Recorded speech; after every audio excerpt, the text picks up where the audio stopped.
Past and present generations may have saved Crewe from all but inevitable development and desecration, but it will be up to future generations to take over that stewardship of the swamp.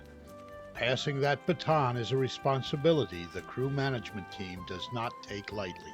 Look at all these Crewe scientists today. Educating the public is a huge part of what Crewe does. We work with both adults and children in a variety of programs throughout the year. For Crewe, education and outreach span the generation gap. They're the people that are already attached to these places, the people that do like to be out in the woods. So for them, what they want is information. My goal for the kids that come out is simply to let them have a good time. Are they growing up through the cracks? So Crewe environmental educators spend a lot of time trekking the lands with hordes of curious, chattering youngsters in tow.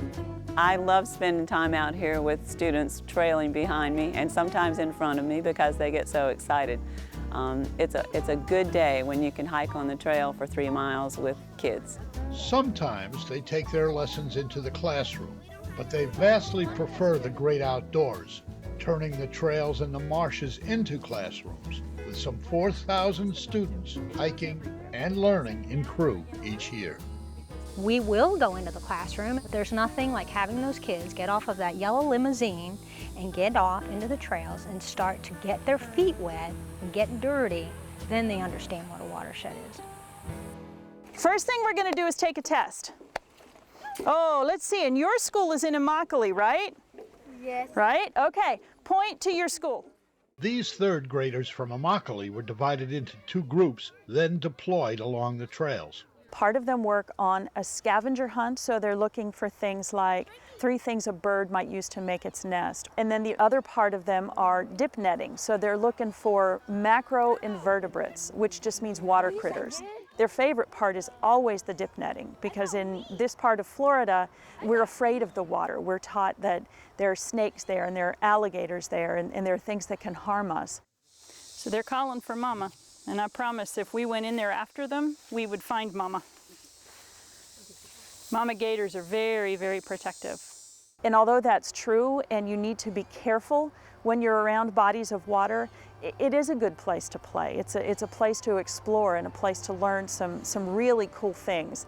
But the way the Crewe educators see it, getting out in the woods and the swamps is a lot more important to these kids than just another field trip. For so many years now, we've been hearing about nature deficit disorder, children who are not connected to nature.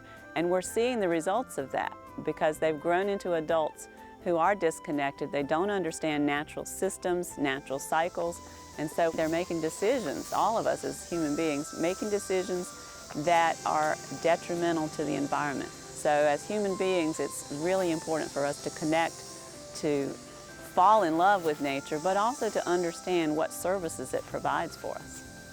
For many of them, this might be the only time that they're out in the woods. As adults, we tend to look at the vistas. We look at the bigger picture. And all of a sudden, you'll look and you'll see this young child that's 7 years old, and they're just completely captured by a spider web. I mean, all of a sudden, that becomes their world. That's really fascinating to them. If I can reach the kids, reach the youth, and get them reconnected to that natural world and show them that this is a cool place, it's a fun place, it's a place that they can go and they can get wet and they can get dirty and they can explore, and that's okay, then I have completed my job successfully.